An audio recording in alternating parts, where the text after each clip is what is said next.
Hi guys, it's Betsy again. Alright, so I want to go ahead and make a video about action potential, local potential, and resting potential.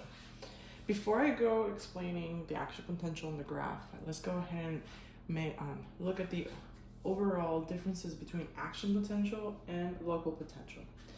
I found that when I actually laid these down, it was clearer for me and I was able to do this video for you guys. So let's start with action potential. Action potential follows the all or none law, meaning if it's going to happen, it's going to happen all the way. There's no going back. And it's a charge. Versus the local potential is a graded signal. So charge is stronger signal. It could become a charge, but it's weaker. Action potential is non-decremental, meaning it's not going to get weaker as it goes. Is it reversible? It happens at the axon hillock. This is very important because this is going to determine whether it's going to be an action potential or a local potential. Is where it happens, where the stimulus happens. So right here happens at the axon hillock. And it travels from the neuron to the muscle fiber. Now, in comparison to the local potential, we see the local potential are graded signals, like I said in the beginning. They're decremental, meaning the signal will get weaker the farther it goes. Is reversible. So remember over here, the all or nothing, here is reversible. And it happens, another key point, remember, is it happens at the dendrites and the soma. So here, in the action potential, it's at the axon hillock, local potential is at dendrites and soma. And where it travels, it stays locals within the cells. So this is not going to move with it outside of the cells. It's just for them to talk to each other. This is more for them to talk from the neurons to the muscle fibers. Okay? So those are the two biggest differences. Now, when we talk about the action potential, well, there's a few things that we need to understand before I go explain in this graph.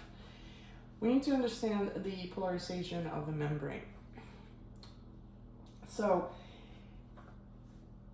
inside the membrane, in the ICF, the charge tends to be negative. Why? Because the ions, even though you have ions of sodium and potassium, which remember ions are positive, you still have negatively charged proteins inside the ICF, which overwrites them and makes the charge inside the ICF negative. You can actually measure this and it will be -70. So the resting potential of the ICF is measured at -70.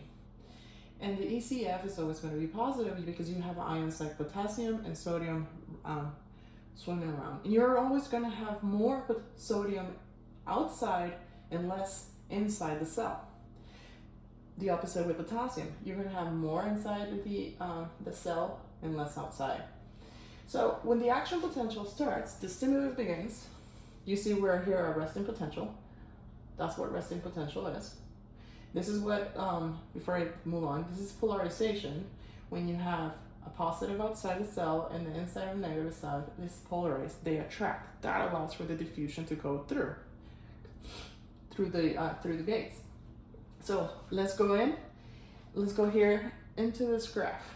Right here, you have the membrane potential measured in millivolts from -70 all the way to +35, and you have the time.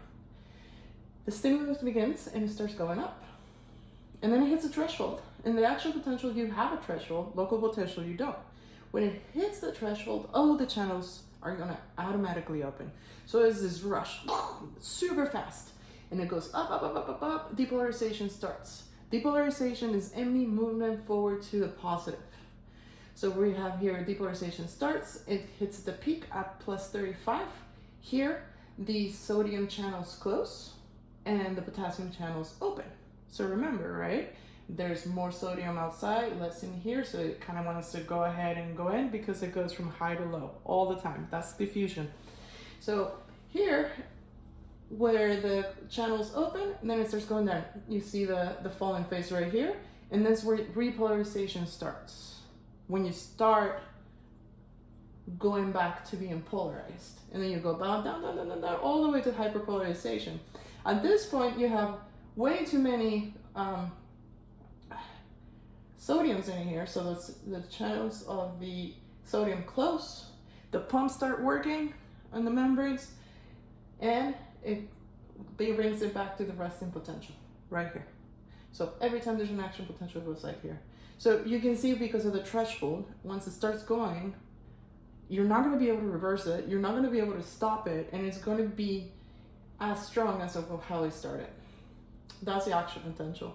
The local potential is local within the cells. So you're going to have the interchange of sodium and potassium, but not at this level or at this magnitude as far as how fast it happens, because there is no threshold, so that's not going to trigger going all the way up all at once. So it's decremental, meaning that the signal is going to be weaker as far as the go. It's reversible, because since you don't have so much power behind it, once the signal stops, then it can go down again, no problem.